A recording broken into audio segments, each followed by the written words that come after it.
Hello, I'm Mike Dragonetti from Dragon Rescue Management. Many unprepared fire departments show up to stalled occupied elevators with nothing but a Halligan and a prayer. And that's exactly how firefighters and passengers get hurt. After training thousands of firefighters across the country in elevator emergency management, we here at DRM have determined that most departments are dangerously unprepared for what routine calls should be. The difference between having the right tools and improvising isn't just efficiency, it's the difference between a successful rescue and a career-ending incident. By the end of this equipment breakdown, you'll know exactly what tools your department needs to handle 90% of the elevator emergencies safely and professionally. No more showing up unprepared. We believe that proper preparation isn't optional. It's a professional responsibility. But first, let me establish why this matters. Education and understanding the potential hazards when dealing with a stalled occupied elevator is essential. Dragon Rescue Management has determined that departments lacking proper equipment and training faced increased risk to personnel and potential legal exposure. Accordingly, we recommend that every department evaluate their current elevator rescue SOP and capabilities immediately. If you don't have one, you can contact me privately. Here is the common flaw and why most departments struggle before they even enter the building. Most departments approach elevator rescues with a reactive mindset rather than a systematic one. We have observed this pattern many times across hundreds of training sessions nationwide. Firefighters arrive on scene with basic tools like roof hooks, Halligan bars, basic hand tools, and no understanding of elevator systems, old or new.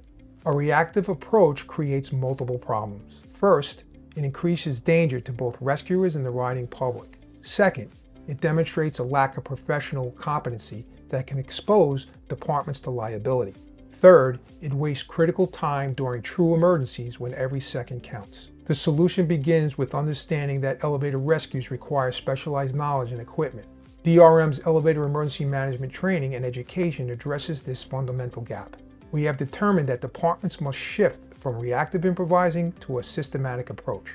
Now let's talk about the two-team system and why your current approach is not working. I have found most departments send all personnel to the same location, typically gathering around the elevator doors. This approach is fundamentally flawed and demonstrates a lack of understanding of elevator emergency operations. Professional and properly trained departments must utilize a two-team system, the rescue team and the machine room team. The rescue team handles passenger removal with specialized tools like the Dragon polling tool and the elevator rescue kit. The machine room team determines possible mechanical issues and to isolate the elevator power. The basic equipment they will need is a lockout tagout kit, radios, forcible entry tools, and a fire extinguisher. The two-team system works. First, it ensures proper coverage of all operational areas. Second, it demonstrates professional competency to building owners and elevator companies. Third, it reduces chaos during high-stress situations by establishing clear roles and responsibilities. The rescue team should be equipped with ropes and harnesses for fall protection and ladders for access to passengers as well. Ladders can also be used as a temporary barricade if there's an open space into the elevator shaft. A ladder can be positioned across the opening with two firefighters holding it in place, creating a safety barricade. I mentioned earlier the Dragon polling tool. I will now tell you why this one piece of equipment changes everything. Every rescue team should carry the patent-pending Dragon polling tool, a tool I invented that became a very important piece of equipment for many departments nationwide. It is an extendable, streamlined, lightweight hook device that lights your way to open an elevator door lock through finesse entry. Most departments rely on improvised tools or brute force methods that can damage systems or create additional hazards. This Dragon polling tool represents the professional standard for elevator hoistway door entry. Its design allows for precise, controlled access without causing damage to the elevator. This tool demonstrates the difference between professional preparation and amateur improvising. Having the right equipment shows competency and reduces liability exposure. It also enables faster, safer rescues by eliminating the need for destructive forcible entry. Now, if you're realizing your department needs to upgrade its elevator rescue capabilities, DRM provides both the training and the equipment we've been discussing. We've trained thousands of firefighters nationwide because we understand that proper preparation isn't optional, it's a professional responsibility. Check the link in the description to learn more about comprehensive elevator rescue training programs and our elevator rescue equipment. Now, let's talk about more essential tools everyone needs, because sometimes the small items prevent big problems. In my professional opinion, responding apparatus should have, at a minimum, elevator hoistway door keys, along with a lockout tagout kit and a through the lock kit. All these smaller items can be kept in a dedicated elevator bag. DRM's Dragon Elevator Rescue Kit contains these items and much more. So, you must be wondering what's inside the Dragon Elevator Rescue Kit. The first item you will find is the 11-step IRP tag that is clipped to the outside of the bag for a reason. It lists in detail things that need to be done upon arrival. We attach it to the outside of the bag because the IRPs should be completed before opening the zipper or removing any equipment. The 11-step IRPs include proven steps that may get the stalled elevator moving on its own, allowing the passengers to exit at floor level the same way they entered. That is the safest way to take someone out. These steps are reliable and often successful.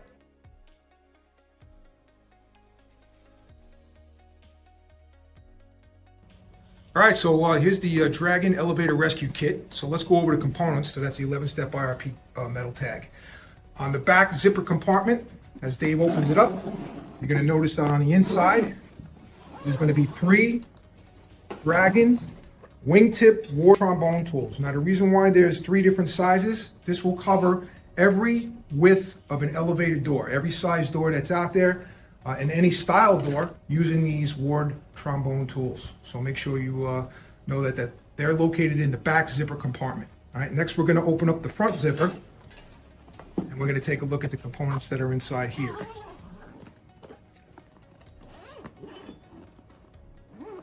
All right, so the first line of business in that mesh compartment in the rear here, you're going to see that Jobtown Tools has graciously put a set of through the lock tools, so that if we get up to a machine room door and the key doesn't open it, you've got yourself a little shove knife that's going to help you with an outward opening door.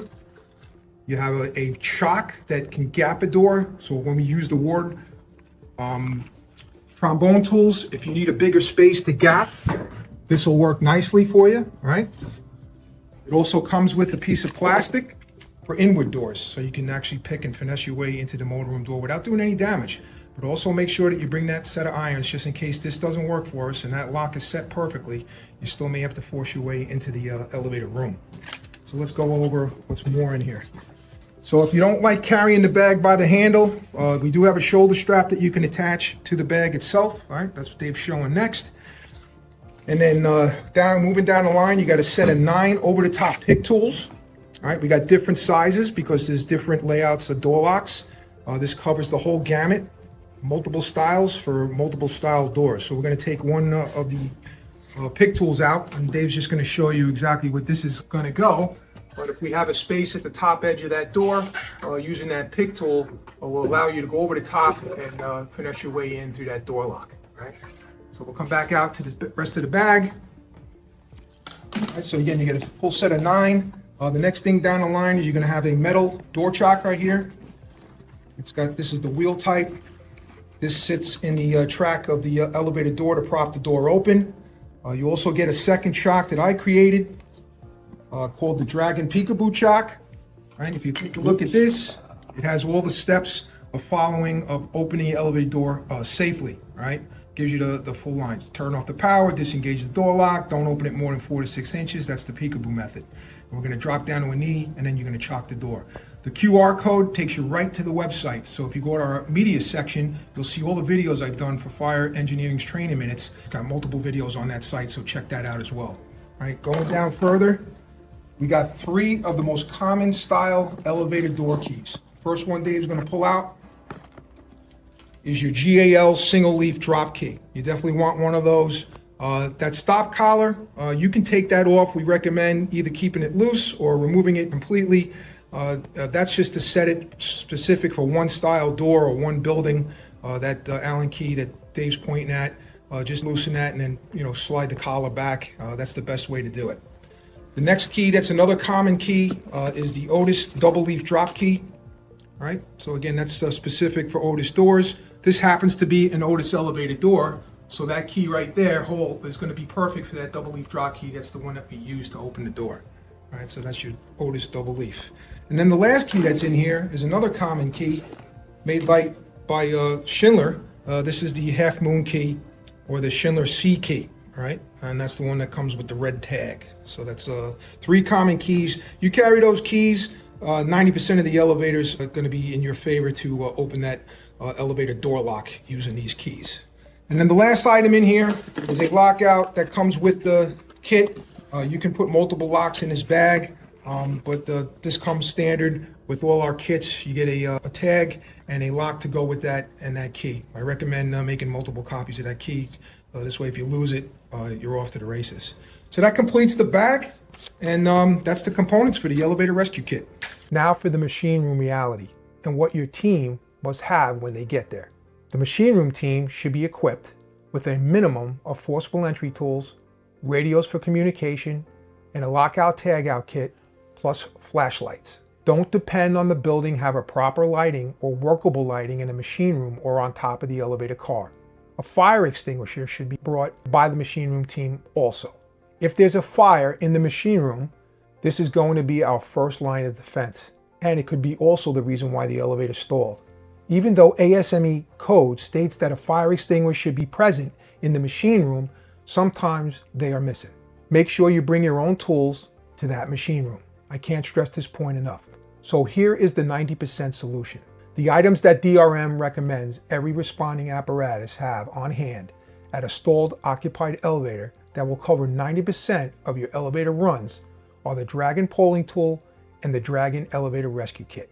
Set your department up for success. This isn't about having the most equipment, it's about having the right equipment. Professional departments focus on proven tools that deliver consistent results. These 2 items represent years of field testing and refinement based on real-world emergency responses. Let's wrap this up. Having the right equipment demonstrates competency and reduces improvising. It moves departments from reactive response to a systematic and a professional approach. This transformation is what separates professional from amateurs. You should now understand why departments stumble at elevator rescues. They lack both the systematic approach and the proper equipment.